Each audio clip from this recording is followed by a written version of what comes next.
কেমন আছো তোমরা?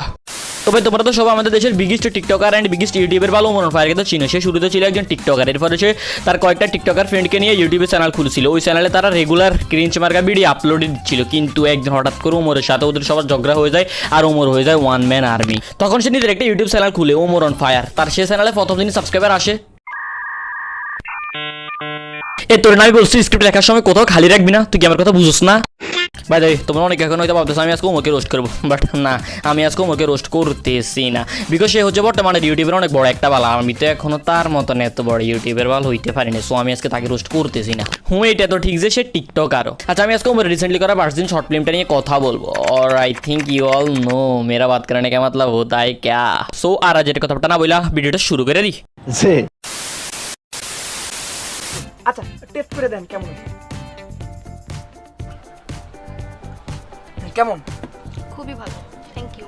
থ্যাংক ইউ তো যেভাবে বলতেছেন মনে হচ্ছে যেন জুসটা ওই রেস্টুরেন্টের কর্মীরা বানায়, জুসটা ও বানাইছে। আপু আপনার যদি থ্যাংক ইউ বলতে হয় তাহলে আপনি ওই রেস্টুরেন্টের কর্মীদেরকে বলেন যারা জুসটা বানাইছে, ওকে না। আর ওকেও যদি বলেন তাহলে একবারে খাওয়া দাওয়া শেষে বলিন, কারণ ও ট্রিট দিছে। আচ্ছা আপনি কি ভার্জিন? হোয়াট?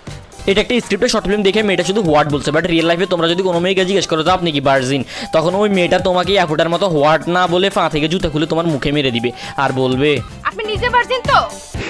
আপনি ভার্জিনিটি সম্পর্কে কতটুকু জানেন?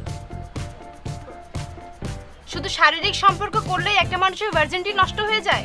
আচ্ছা এটার উত্তর কিন্তু আমি জানি না। তোমাদের ভিতর থেকে যদি কোনো লিজেন্ড এটার উত্তর জেনে থাকো তাহলে দয়া করে কমেন্ট বক্সে আমাকে কমেন্ট করে জানাই দাও প্লিজ। আগে নিজে ভার্জিন হয় পরে অন্যকে ভার্জিন খুঁজতে আসবে। এক্স্যাক্টলি, আমি কিন্তু এই কথাটার সাথে একমত। নিজে সারাদিন নষ্ট আমি করে বেড়াইবে আর বিয়ের সময় ভার্জিন মেয়ে খুঁজবা না।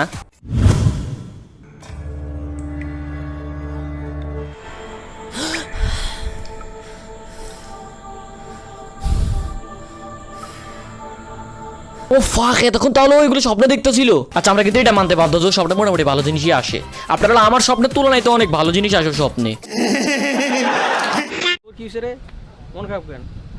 দেশের যে অবস্থা, আমার তো মনে হয় আমি বিয়ে করার লিগে ভার্জিন মাইয়াই পাবো না।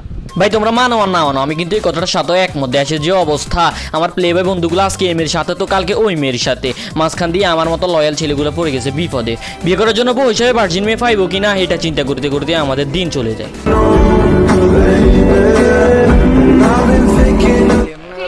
তোরা এখানে, আমি তোদেরকে ক্যাম্পাসের ভিতরে খুঁজতেছি।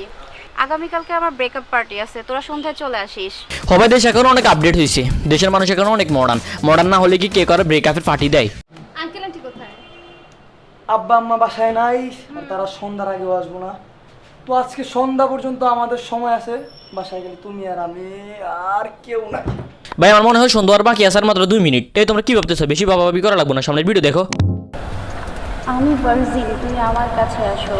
তুমি ভুল করছো, তোমাকে ঠকানো হচ্ছে, তুমি পাতে পা দিও না।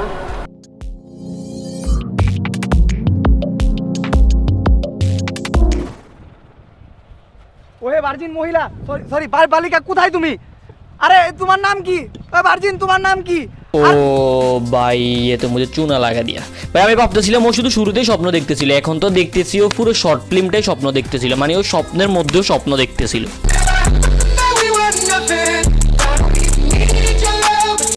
তো ভাই বাস আজকে টিভিত নাই। ভিডিও ভালো লাগলে লাইক মারো, আর যারা যারা আমার নুনের মতন মিষ্টি বয়সটা কথা শুনতেছো তারা চ্যানেলটা সাবস্ক্রাইব করে দাও। আর যারা আগেও আমার নুনের মতন মিষ্টি বয়সটা শুনছো কিন্তু আমার চ্যানেলটা সাবস্ক্রাইব করো নাই, তাদের উদ্দেশ্যে আমি বলবো जाओ भाई ये चैनल सब्सक्राइब करो, क्योंकि बहन चोदी एक वीडियो बनाने में मेरा गांड फट जाती है।